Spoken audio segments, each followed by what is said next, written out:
దేవునికి స్తోత్రం. హల్లెలూయా. ప్రభువైన యేసుక్రీస్తు వారి యొక్క శుభనామములో మీ అందరూ కూడా వందనాలు. గత వారంలో మనము దేవుని సొత్తు అయి ఉన్నాము అని జ్ఞాపకం చేసుకున్నాము. ఎందుకంటే దేవుడు మనల్ని రూపించాడు, దేవుడు పిల్లలుగా మనల్ని చేశాడు. కాబట్టి మనమందరం కూడా ఆయన సొత్తు, ఆయన మనల్ని కొన్నాడు, విడిపించాడని చెప్పాడు. అదే రోజు మనం గమనిస్తున్నట్లయితే ఆయన సొత్తుగా ఉన్నటువంటి మనందరం కూడా మన జీవితాల్లో కొన్ని పరిమితులు కలిగి జీవిస్తూ ఉన్నాం, కొన్ని ఆటంకాలు కలిగి మనం జీవిస్తూ ఉన్నాము. అయితే మనం ఆయన సొత్తు అయి ఉన్నాం కాబట్టి ఆయన మన జీవితాల్లో ఉన్నటువంటి ప్రతి ఒక్క ఆ పరిమితిని తీసివేసి, ఆ లిమిటేషన్స్ తీసివేసి మనకు కావలసినటువంటి గొప్ప ఆశీర్వాదాన్ని దీవెనిచ్చేవాడుగా ఉన్నట్లుగా దేవుడు జ్ఞాపకం చేస్తున్నాడు. అనేక మనల్ని పరిమితి చేస్తూ ఉన్నాయి, మనల్ని ఆటంకపరుస్తూ ఉన్నాయి. ఆ ఆటంకాలన్నింటి కూడా దేవుడు కొట్టివేస్తానని చెప్తున్నాడు.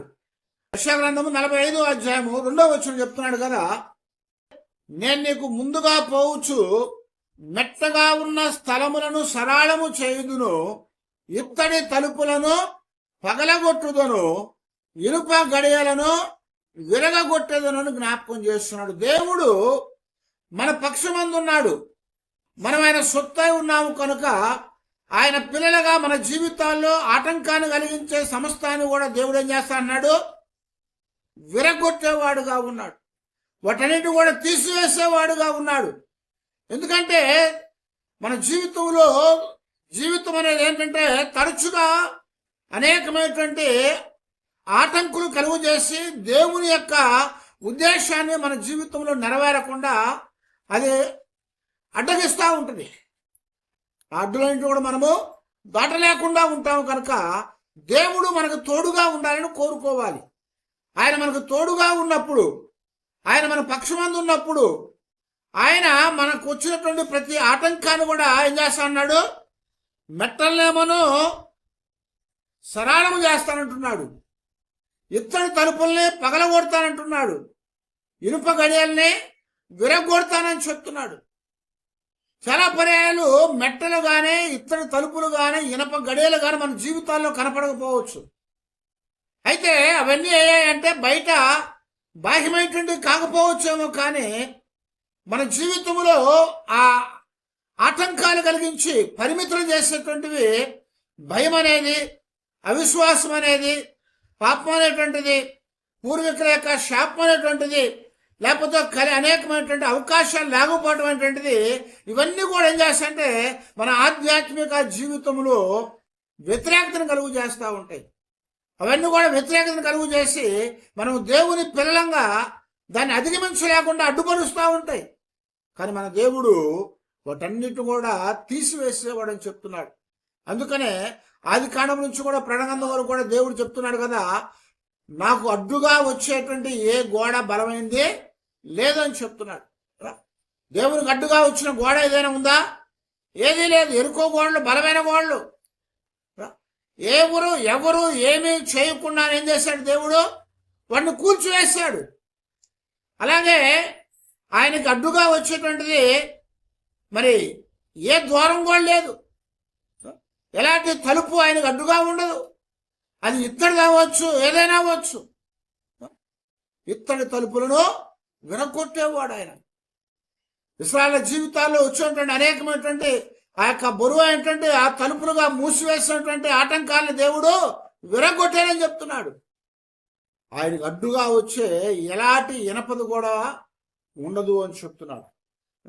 సమస్తాన్ని కూడా ఆయన తీసివేసేవాడు, పడగొట్టేవాడు అని చెప్తున్నాడు. ఎందుకంటే ఆయన శక్తివంతుడు. ఆయన తన పిల్లల ఎళ్ళ ఆయన కృప చూపించేవాడు. ఆయన తన పిల్లల ఎళ్ళ ఆయన ఒక బాధ్యతను కలిగిన వాడే వారి జీవితాలకి ఎలాంటి ఇబ్బంది కలగకుండా నిత్యము కూడా వారిని కాపాడుతూ ఉన్నటువంటి వాడు. కాబట్టి ఆయన పిల్లలకి ఎలాంటి పరిమితి వచ్చినప్పటికీ, అంటే లిమిటేషన్ అంటే కొరతలు వచ్చినప్పటికీ, ఎలాంటి ఇబ్బంది కలిగినప్పటికీ కూడా దేవుడు వాటన్నిటిలో నుంచి కూడా వారిని తప్పించేవాడు అని జ్ఞాపకం చేస్తున్నాడు. ఇశ్రాయేలుకి ఎర్ర సముద్రం అడ్డుగా వచ్చింది, ఏం చేశాడు, దాన్ని తెరిచాడు. ఎరుకో గోళ్ళు అడ్డుగా వచ్చింది, కూల్చివేశాడు. యోర్దాను వచ్చింది, దాన్ని పాయలుగా చేసి ఏకరాశిగా నిలబెట్టాడు. ప్రతి కార్యము కూడా దేవుని శక్తి ఎదుట అడ్డగించలేదని చెప్తున్నాడు.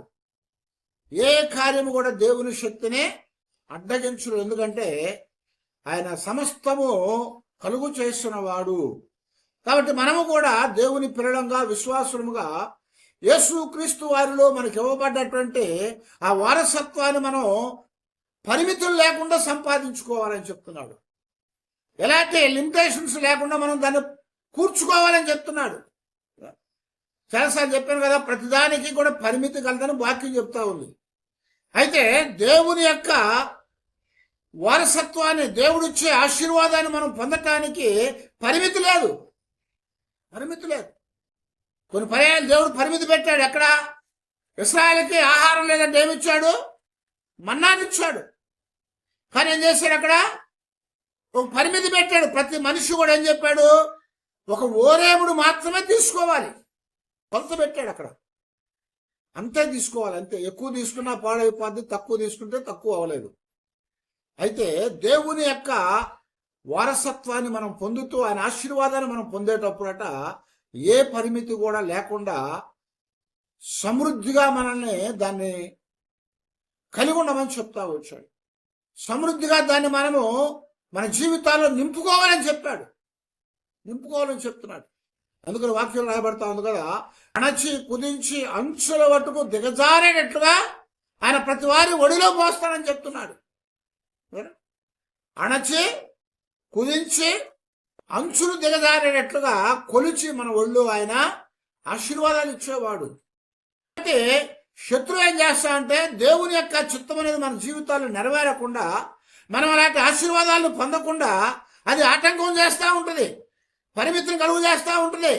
నీకు అంత ఎందుకు అంటా ఉంటుంది, నువ్వు దాన్ని అంతా అనుభవించలేవని చెప్తుంది, లేకపోతే అంతా నువ్వు ఏం చేయలేవని చెప్తా ఉంటుంది.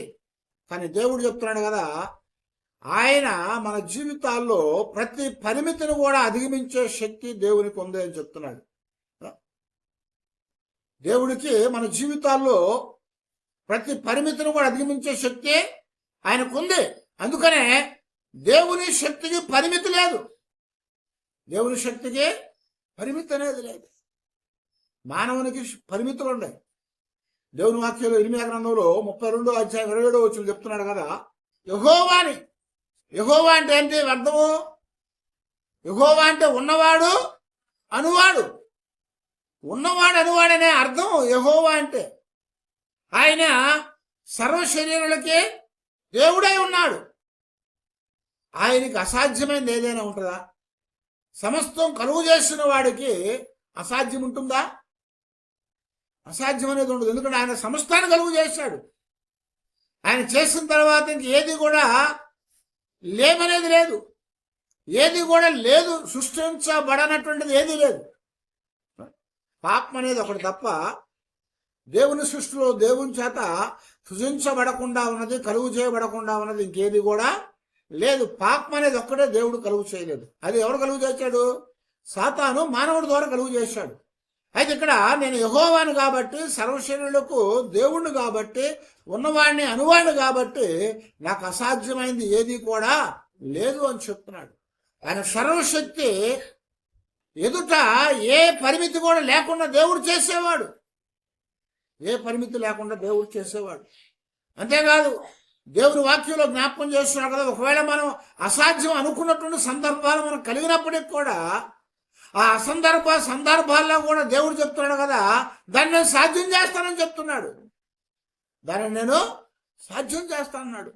లూకాసు వార్తలో 1వ అధ్యాయం 37వ వచనంలో దేవుని దూత మరియ దగ్గరకు వచ్చి మాట్లాడుతూ ఉన్నప్పుడు చెప్తారు కదా, ఇదిగో నీ బంధువురాలైనటువంటి ఎలిజబెత్ ఇప్పుడు గర్భవతి అయింది. ఎలిజబెత్ ఇప్పుడు గర్భవతి అయింది. ఆమె వృద్ధాప్యమందు ఆమె కుమారుడు కనబోతోంది. ఇప్పుడు ఆమెకు 6వ మాసం అని చెప్పి దేవుడు చెప్తున్నాడు కదా. గుడ్రాలను ఏం చేశాడంట?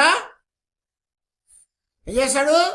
పిల్లలు కదా తల్లిగా చేయబోతున్నాడని చెప్పాడు. అది అసాధ్యము. ఆమె గుడ్రాలని పేరు పెట్టబడింది. ఇంక పిల్లల పుట్టడానికి ఉంది, వృద్ధాప్యంలో వచ్చేసింది. అలాంటి సందర్భాలు దేవుడు ఎన్నో చేశాడు. శారాకు చేశాడు, వృద్ధాప్యంలో శారాకి సంతానం ఇచ్చాడు. అయితే మన జీవితాల్లో ఇది పరిమితి దాటిపోయిందయ్యా కదా. హాస్పిటల్కి వెళ్తే డాక్టర్ అంటారు కదా, అమ్మా సమయం దాటిపోయినాక వచ్చారమ్మా అంటాడు. అంటే పరిమితి దాటిపోయింది.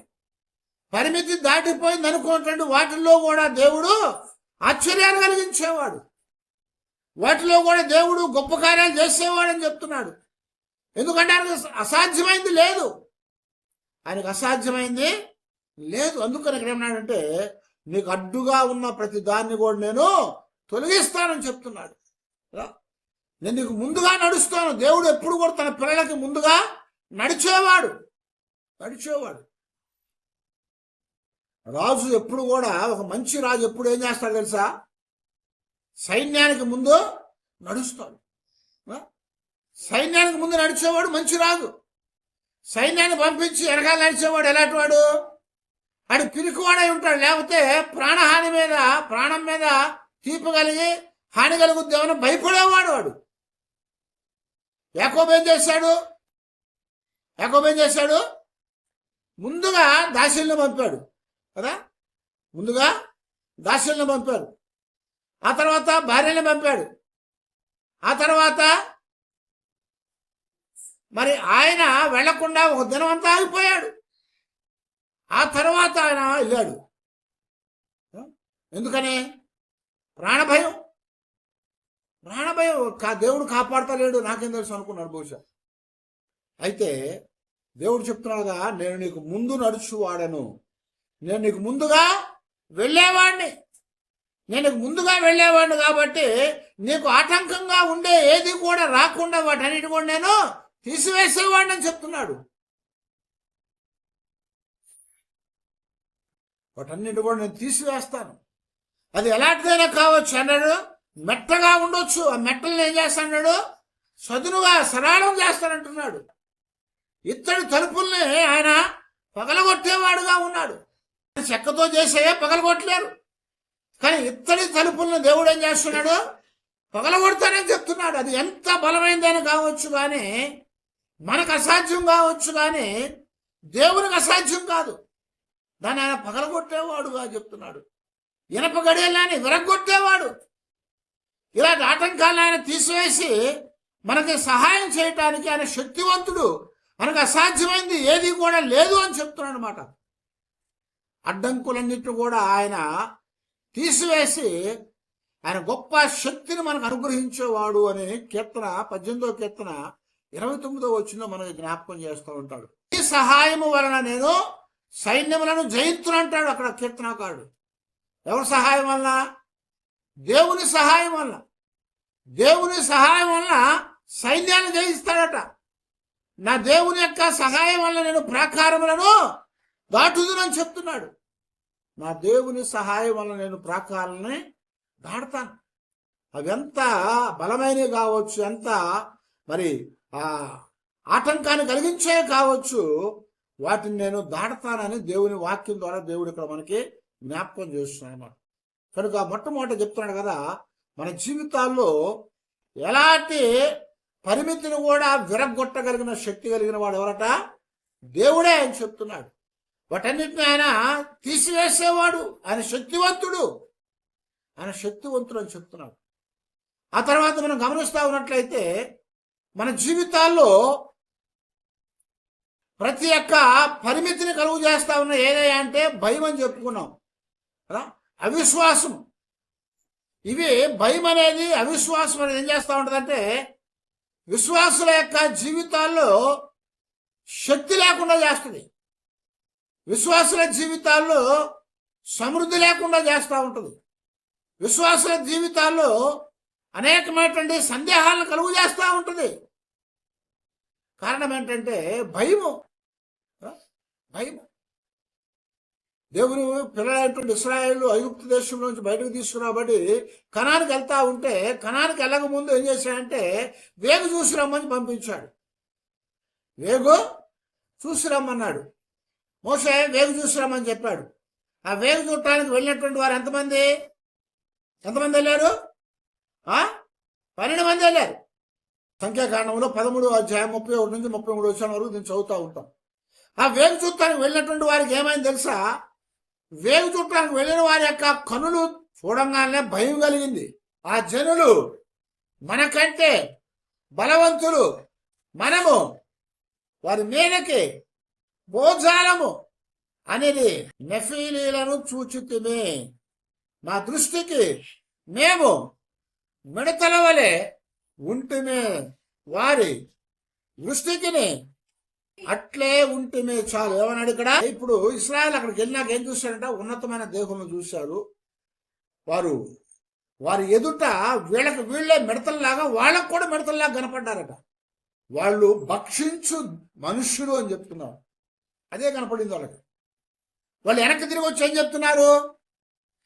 మనం అక్కడికి వెళ్ళామనుకో మనం చచ్చిపోతాం, మనం చంపేస్తారు, మనం తినేస్తారు వాళ్ళు అని చెప్పారు. కానీ అంతకు మించే ఇంకోటి చూడలేదు వాడు. అంతకు మించింది ఇంకోటి ఉంది, అది చూడలేదు వాడు. అదేంటి? బలమైనటువంటి పంట ఉంది అక్కడ,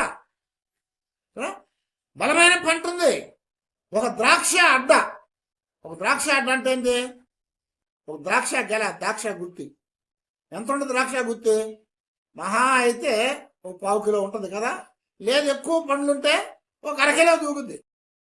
అయితే ఇద్దరు మనుషులు ఒక కర్రని అడ్డుగా పెట్టి ఆ ద్రాక్ష అడ్డని మోసుకొని వచ్చారట.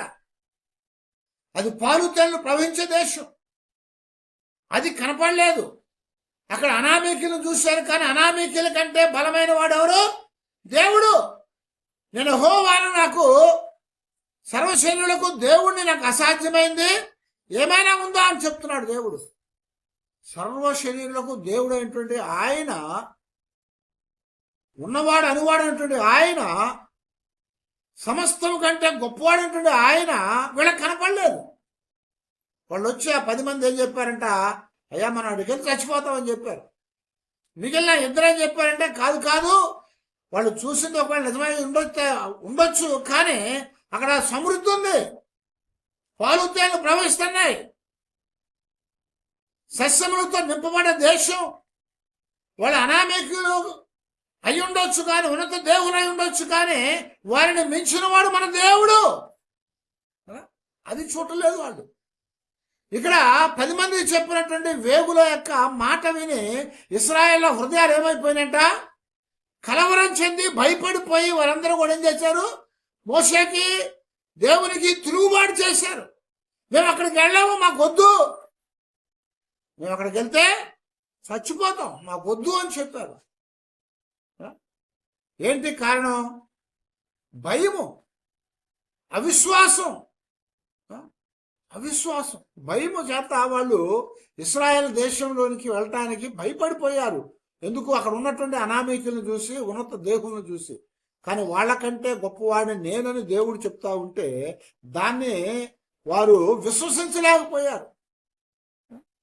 విశ్వాసం లేకపోతే భయం పోదు మన దగ్గర. మనం విశ్వాసం ఉంచితేనే భయాన్ని పోగొట్టుకోగలుగుతాం. విశ్వాసం అనేది చాలా ప్రాముఖ్యమైనది విశ్వాసి జీవితంలో. ఆ విశ్వాసం లేకుండా మన జీవితాల్లో ఎలాంటి పరిమితిని మనం దాటలేము, ఏమి కూడా చేయలేము విశ్వాసం లేకపోతే. కానీ ఆవగిందంత విశ్వాసం ఉంటే దేవుడు ఏం చెప్పాడు? ఈ చెట్టును చూసి సముద్రంలో పడమంటే అది పడుతుందని చెప్పాడు. ఈ కొండను చూసి సముద్రంలో పడమంటే అది సముద్రంలో పడుతుందని చెప్పాడు. ఎంత విశ్వాసం ఉంటే? ఆవగిందంత విశ్వాసం ఉంటే సముద్రంలో కొండ చెట్టు పడిపోతాయని చెప్తున్నాడు దేవుడు. ఆవగింజ అనేది మనకు అసలు కంటికి కూడా దాన్ని లెక్కలేవు, ఆవగింజ లెక్క చేయం అసలు. అయితే అంత విశ్వాసం ఉంటేనే కొండ సముద్రంలో పడిపోతే, ఒక గుప్పుడు విశ్వాసం ఉంటే ఏమవుతుంది? మరి ఏలియా ప్రార్థన చేసినప్పుడు ఏమైంది? విశ్వాసంతో ఒక క్షణంలో అగ్గి వచ్చేసింది. అలాగే యెహోషువ ప్రార్థన చేసినప్పుడు ఏమైంది? సూర్యుడు ఆగిపోయాడు, చంద్రుడు ఆగిపోయాడు. విశ్వాసంతో ప్రార్థన చేశాడు, వాళ్ళు ఆగిపోయారు. ప్రకృతి ఆగిపోయింది. అయితే ఇక్కడ విశ్వాసం అనేది లేకపోతే మనం ఎప్పుడు కూడా మన జీవితాల్లో అడ్డుగా ఉన్నటువంటి పరిమితులను మనం దాటి ముందుకు వెళ్ళలేము. మనం ఎప్పుడు కూడా పరిమితిలోనే ఉంటాము. మీరు ఎప్పుడైనా కానీ ఒక చీమ వెళ్తా ఉందనుకోండి, ఒక పురుగు వెళ్తా ఉందనుకోండి, దానికి ఎదురు ఒక గీత గీయండి. ఏమో తెలుసా, చూసారు ఎప్పుడైనా? ఒక చీమ వెళ్తా ఉంటే దానికి ఎదురుగా అడ్డంగా ఒక గీత గీశారనుకోండి, ఆ చీమ ఆ గీత దగ్గరికి వెళ్ళి ఆగిపోద్ది, మళ్ళీ వెనక్కి వస్తుంది. మళ్ళీ వెనక్కి వచ్చినప్పుడు ఇంకో గీత గీయండి, ఆ గీత దగ్గరకు వచ్చి మళ్ళీ ఆగిపోద్ది. ఈ రెండు గీతల మధ్యలోనే తిరుగుతా ఈ పక్కకి వెళ్తానికి ప్రయత్నం చేస్తుంది. దాని చుట్టూ గుండ్రంగా గీయండి, ఆ గుండ్రాన్ని దాటేది బయటికి రాలేదు. ఎందుకో తెలుసా? పరిమితి ఏర్పడింది అనుకుంటుంది. ఎందుకంటే నా చుట్టూ ఏదో ఆటంకం ఉంది, నేను బయటికి వెళ్ళనే అనుకుంటుంది అది. మన జీవితాల్లో కూడా చాలా పర్యాలు ఎలా ఉంటామంటే పురుగుల్లాగా ఉంటాం. ఎలాగా? గీత అడ్డుగా ఉంది కాబట్టి మనం దాటలేమేమో, అది దాటి మనం వెళ్ళలేమనుకుంటాం, కానీ దాన్ని దాటవచ్చు. ఎప్పుడు? భయం లేకపోతే, విశ్వాసం ఉంటే దాన్ని దాటవచ్చు. అందుకనే మత్తయి సువార్తలో 13వ అధ్యాయం 58వ వచనం మనం చూస్తూ ఉంటే, యేసుక్రీస్తు వారట నజరేతులోకి వచ్చినప్పుడు అక్కడ ఏ ఆశ్చర్యమైన కార్యాన్ని, అద్భుతాన్ని జరిగించలేదట. అది అవిశ్వాసమును బట్టి ఆయన అక్కడ అనేకమైన అద్భుతములు చేయలేదని చెప్పాడు. అసలు యేసుప్రభు వారు పెరిగింది ఎక్కడ? యేసుప్రభు వారు పెరిగింది నజరేతులో. ఆయనకి పేరేంటి? నజరేతు వాడు. నజరేతులో పెరిగాడు, నజరేతు వాడిని పేరుంది. అనేక ప్రాంతాలు అద్భుతాలు చేశాడు ఆయన. మరి నజరేతులో అద్భుతాన్ని చేయలేదు.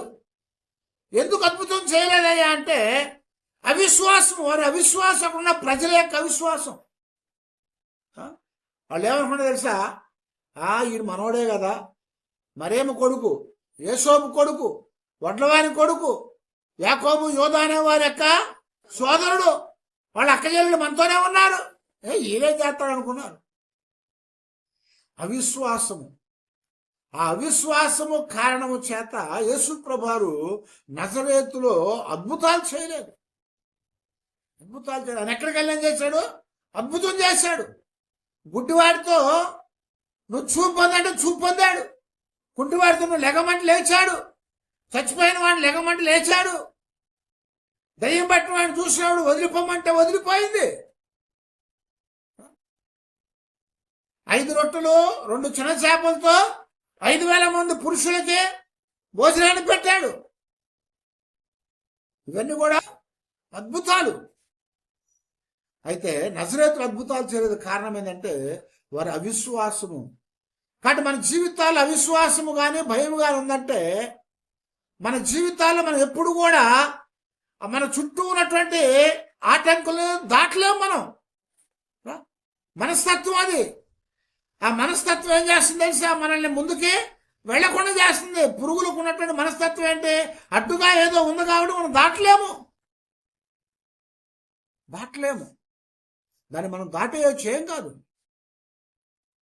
కానీ దేవుడు మన జీవితాల్లో అడ్డుగా ఉన్న వాటిని తొలగించేవాడు అని జ్ఞాపకం చేస్తున్నాడు. అజ్ఞానం ఉంటే కూడా మనం దాటలేము. ఒకవేళ అజ్ఞానం ఉన్నా కానీ మనము ఆ ఆటంకాలను దాటలేము. హోషేయ గ్రంథంలో దేవుడు చెప్పినట్టుగా 4వ అధ్యాయం 6వ వచనంలో, అదిగో నా జనులు జ్ఞానము లేని వారు, అందుకే వారు ఏమేట నశించిపోయారు. జ్ఞానం లేకపోతే నశించిపోతాం. జ్ఞానం ఉంటే, ధైర్యం ఉంటే, విశ్వాసం ఉంటే నీ ఎదుట ఏదున్నా కానీ ఏం చేస్తావు? దాటుకొని వెళ్ళిపోతాం. మనం ఎప్పుడు పిరికివారుగా ఉంటామో, ఎప్పుడు అవిశ్వాసంగా ఉంటామో, మన మనస్తత్వం ఏమి చేయలేము అనుకుంటాం, అప్పుడు ఏమి కూడా చేయలేము, దాటలేము మనం. అయితే దేవుని లేఖనాల్లో చూసినప్పుడు అల్పమైన వారు గొప్ప కార్యాలు చేశారు. ఏలియా మనమంటే స్వభావం గలవాడే. కోపం ఉంది, భయం ఉంది, ఏంటి పిరికితనం ఉంది, ఆకలి ఉంది, ఇవన్నీ మనకులాగా ఉన్నాడు ఆయన. కానీ ఆయన అద్భుతాలు చేశాడు. ఎందుకనగా అంటే ఆ భయం పోయింది, అవిశ్వాసం పోయింది, మనస్తత్వం మార్చుకున్నారు. దేవుడు నాతో ఉన్నాడు, నాకు అడ్డుగా వచ్చే మెట్టల్ని సరళం చేస్తాడు, నాకు అడ్డుగా వచ్చే ఇత్తడి తలుపులను ఆయన పగలగొడతాడు, నాకు అడ్డుగా వచ్చేటువంటి ఇనప గడియలను ఆయన విరగొట్టేవాడుగా ఉన్నాడు. కనుక మన మనస్తత్వాన్ని మార్చుకోవాలి. న్యాయాధిపతుల గ్రంథంలో 6వ అధ్యాయంలో మనం గమనిస్తూ ఉంటే 11 నుంచి 16 దాకా గిద్యోని గురించి రాయబడతా ఉంది. గిద్యోని ఏం చేశాడు తెలుసా? భయం వేసి వెళ్ళి ఎక్కడ దాక్కున్నట? గానుగు చోటు దాక్కొని ఉన్నాడు. గానుగు చోటు దాక్కున్నాడు. దేవుడు పిలిచి గిద్యోని బయటకు రమ్మంటే అయ్యో నేను రానయ్యా, భయం అయ్యా అని చెప్తున్నాడు. అక్కడికి వెళ్తే ఏమైపోద్దు అని చెప్తున్నాడు. దేవుడు చెప్తున్నాడు, బలార్జునమైన గిద్యోను బయటికి రా, నేను న్యాయాధిపతిగా చేశాను, నేను ఇశ్రాయేలు విమోచకుడుగా చేశాను, నీ శత్రువుల మీద నీకు జయాన్ని ఇవ్వబోతున్నాను, బయటకు రమ్మని చెప్పినప్పుడు కొన్ని సూచనలు అడిగాడు. సూచనలు జరిగినాయి. వెంటనే బయటకు వచ్చాడు. బయటకు వచ్చిన తర్వాత ఏమైంది తెలుసా? రాత్రి ఆయన వెళ్తా ఉంటే ఏమైందట? జనాలు మాట్లాడకుండా, అయ్యో నాకు కళ వచ్చిందయ్యా, కళ్ళు పెద్ద మరి ఆ చక్రం లాంటిది ఒక రొట్టె దొల్లుకుంటా వచ్చింది, అది మనందరి మీద దొల్లుకొని మరి అణగదొక్కుంటా వెళ్ళిపోయిందంటే అక్కడ ఉండవాడు అన్న కదా, ఇది గిద్యోను కట్టమే కానీ మరి ఇంకోటి కాదు అని చెప్పగానే ఆయనకి ధైర్యం వచ్చింది. కాబట్టి భయం అనేది, అవిశ్వాసం అనేది, అలాగే మనస్తత్వం అనేది మనం మార్చుకోలేకపోతే దేవుడు మనతో ఉన్నా కానీ ఏమిలా కాకుండా ఉండిపోదు, ఏం కాకుండా ఉండిపోదు. మరొకటి చెప్తున్నాడు కదా, మన జీవితాల్లో ఈ ఆటంకాలను అధిగమించాలంటే దేవుని యొక్క పరిశుద్ధాత్మ శక్తి అనేది మనకి కావాలి. దేవుని యొక్క వాక్యం కావాలని చెప్తున్నాడు. ఆయన వాక్యమైన వాడు, ఆయన ఆత్మైన వాడు. ఆ ఆత్మైన వాడు, వాక్యమైన వాడు మనతో ఉంటే మనం ఎలాంటి ఆటంకాలైనా మనం జయించగలుగుతాము. ఆయన వాక్యము వెలుగు, అవునా?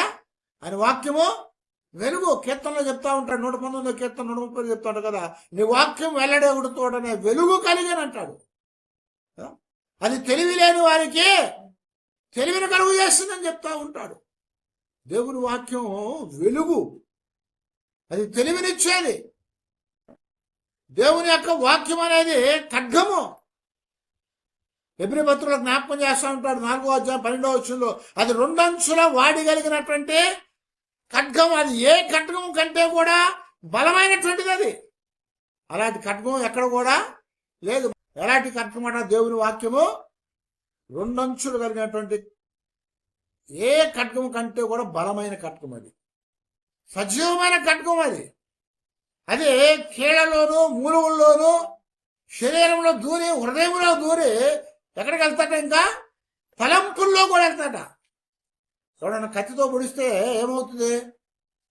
ఏమవుద్ది? శరీరం గాయమయ్యి, మాంసం గాయమయ్యి లోపలికి దూరుతుంది కదా. ఒకవేళ అడ్డుగా ఏదైనా ఎముక వస్తే ఆ ఎముక కూడా తగ్గుతుంది, ఆగిపోతుంది, అంతేనా? కానీ దేవుని వాక్యం అట ప్రాణాత్మలను, కీళ్లను, మూలికను విభజించినట్లుగా దూరుచు, హృదయం యొక్క తలంపులను, ఆలోచనలను శోధించేదిగా ఉంది. ఏమంటాడు? శరీరంలో కీళ్ళు, మూలుగులు అంటే ఎముకలు ఇవి కాదు, వాటి కంటే కూడా హృదయములోకి దూరుతుందట. అది హృదయములోకి దూరేం చేస్తుందట? తలంపులను, ఆలోచనలు కూడా అది ఛేదించేది. కాబట్టి మన ఆటంకాలని మనం దాటాలంటే, మనకున్నటువంటి అడ్డును మనం దాటాలంటే, ఆ లిమిటేషన్ మనం దాటి ముందుకు వెళ్ళాలంటే దేవుని వాక్యం కావాలి. ఆ వాక్యంతో పాటు దేవుని యొక్క ఆత్మ కావాలి. అపోస్తుల కార్యాలు 1వ అధ్యాయం 8వ వచనం ఏం చెప్తున్నాడు? అయినను పరిశుద్ధాత్మ మీ మీదకి వచ్చినప్పుడు మీరు శక్తిని పొందేరు. ఆ శక్తి వచ్చినప్పుడు వారు అద్భుతాలు చేశారు. ఎప్పుడైతే మనం దేవుని యొక్క ఆత్మ శక్తిని కలిగి ఉంటామో ఆ అభిషేకం అనేదట ప్రతి కాడిని కూడా విరగొట్టేస్తుంది. అభిషేకం అనేది ప్రతి కాడిని విరగొట్టేస్తుంది. యెషయా గ్రంథంలో 10వ అధ్యాయం 27వ వచనం, ఆ దినాన నీ భుజముల మీద నుంచి ఆ బరువు తీసివేయబడుతుంది, నీ మెడ మీద నుంచి అతని కాడే కొట్టివేయబడుతుంది అని చెప్తున్నాడు. కొట్టివేయబడుతుంది. నీ మీద, నీ భుజాల మీద కాడుంది. శత్రువు అనేవాడు సాతాన్ అనేవాడు ఏం చేస్తున్నాడట? మన భుజాల మీద కాడిని పెడుతున్నాడు. భయం అనే కాడి, అవిశ్వాసం అనే కాడి, పిరికితనం అనే కాడి, మనకు అడ్డుగా ఉంది దాటలేమనేటువంటి మనస్తత్వపు కాడి, ఇవన్నీ పెట్టి మనం దాటకుండా చేస్తున్నాడు. అవి దాటాలంటే దేవుని వాక్యము, దేవుని యొక్క ఆత్మ అభిషేకం కావాలి. అభిషేకం వచ్చినప్పుడు అన్నా కదా, నీ భుజాల మీద ఉన్న ఆ బరువులు నేను తీసివేస్తాను, అవి తీసివేయబడతాయి. మీ మెడ మీద పెట్టబడినటువంటి కాడే కొట్టివేయబడుతుంది. మీ మీద ఉన్నటువంటి కాడ ఏం చేయబడతట? విరిచివేయబడుతుంది. దేవుని యొక్క ఆత్మ అభిషేకము అనేకమైన ఆటంకాలని భక్తుల యొక్క జీవితాల్లో కొట్టివేస్తుంది. అనేకమైన అద్భుతాలు జరిగినాయి. ఎలాగ జరిగినాయా అంటే, దేవుని యొక్క ఆత్మ వాళ్ళకి శక్తినిచ్చింది. కనుక మరి మనకు ఒడ్డుగా ఉన్నటువంటి సమస్తాన్ని కూడా దేవుడు తీసివేయటానికి ఆయన మనకు తోడుగా ఉన్నాడు అని చెప్తున్నారు. ఆయన మనకు తోడుగా ఉండి ఆయన సమస్తాన్ని కూడా తీసివేశాడు. ఎలాంటి అడ్డైనా కావచ్చు, అది ఎలాంటి అడ్డు కావచ్చు, అది మెట్టల్లాగా, కొండల్లాగా, పర్వతాల్లాగా ఉండవచ్చు. కానీ మెట్టలను, కొండలను, పర్వతములను ఆయన ఏం చేస్తాడంట? తత్రంలా చేయువాడు, వాటిని సదును చేయువాడు, ఇత్తడి తలుపుల్ని పగలగొట్టేవాడు, ఇనప గడియల్ని విరగొట్టేవాడు. కాబట్టి మన జీవితాల్లో దేవుడు మనతో ఉన్నప్పుడు, మనము దేవునితో సాగినప్పుడు, దేవుడు మనతో చెప్తాడు కదా, నువ్వు నా కుమారుడు గనక, నువ్వు నా స్వాస్థ్యము గనక, నువ్వు నా సొత్తు కాబట్టి నేను నీ పక్షాన్ని కార్యాలనే చేస్తానని చెప్తున్నాడు. నువ్వు ఆయన సొత్తుగా ఉంటే, నువ్వు ఆయన కుమారుడుగా ఉంటే, నువ్వు ఆయన కుమార్తెగా ఉంటే, దేవుడు నీ ఎదుట ఉన్నటువంటి మెట్టలను సదును చేస్తాడు. నీకు అడ్డుగా వచ్చిన ఎత్తడి తలుపులను పగలగొడతాడు, ఇనప గడియలను విరగొడతాడు. కాబట్టి ఈరోజు దేవుడు నీతో చెప్తున్నాడు కదా, ఆయన మనతో ఉన్నాడు, ఆయన మన పక్షాన ఉన్నాడు, ఆయన మనలో ఉన్నాడు. మనకు అడ్డుగా నిలిచివాడు ఎవడు? దేవుడు మన పక్షమందు ఉండగా మనకు విరోధి ఎవడు? దేవుడు మన పక్షాన ఉన్నాడు కాబట్టి విరోధి అనేవాడు లేడు. ఎందుకంటే దేవుడు మన విరోధులతో పోరాటం చేసేవాడు. దేవుడు మన పక్షమందు ఉన్నాడు కాబట్టి మనకు అడ్డుగా రూపించబడే ఏ ఆయుధము కూడా వర్ధలదు. ఎందుకంటే దేవుడు మన పక్షమందు ఉన్నాడు కాబట్టి. కనుక మన జీవితాల్లో దేవుని యొక్క సన్నిధిలో దేవుడు మనకి జ్ఞాపకం చేసినట్లుగా, మనకి అడ్డుగా ఉన్నటువంటి, మనకు ఉన్నటువంటి పరిమితుల్ని దాటాలంటే దేవుడు మనతో ఉండాలి అని చెప్తున్నాడు. మనము దేవుని ప్రేరణంగా ఉండాలని చెప్తున్నాడు. ఆయనతో ఉన్నప్పుడు, ఆయన ప్రేరణంగా ఉన్నప్పుడు ఆయన సమస్తాన్ని కూడా తీసివేశాడు. కారణం ఏంటంటే, సమస్తాన్ని తీసివేయటానికి ఆయన శక్తి కలిగిన వాడు. సమస్తాన్ని తీసివేయటానికి ఆయన శక్తి కలిగిన వాడు. ఆ తర్వాత అవి తీసివేయబడాలంటే మన జీవితాల్లో ఉన్నటువంటి భయాన్ని, పిరికితనాన్ని, అవిశ్వాసాన్ని, ఆ మనస్తత్వాన్ని తీసివేసుకోమని చెప్తున్నాడు ఆయన. అవి తీసివేసుకోవటానికి ఏమిచ్చాడు? మనకి వాక్యం ఇచ్చాడు. అవి తీసివేసుకోవడానికి పరిశుద్ధాత్మనిచ్చాడు. అవి తీసివేసుకోవడానికి పరిశుద్ధాత్మనిచ్చాడు. పరిశుద్ధాత్మని చెప్తున్నాడు కదా, ఆయన ఆత్మ ద్వారా మరి మన జీవితాల్లో సమస్తాన్ని కూడా ఛేదించి మనం అధిగమించి మనం ముందుకు నడవటానికి దేవుడు సహాయం చేయటానికి ఆయన మనతో ఉన్నాడు. మనల్ని ఆయన సొత్తుగా చేసుకున్నాడు. కనుక ప్రియ దేవుని బిడ్డలారా, మనం ఆయన సొత్తుగా ఉన్నామా లేదా? ఆయన సొత్తుగా లేకపోతే, ఆయన పిల్లలుగా లేకపోతే, ఆయన ఇచ్చే ఆ యొక్క స్వాస్థ్యాన్ని మనము మరి సంపాదించుకోలేము.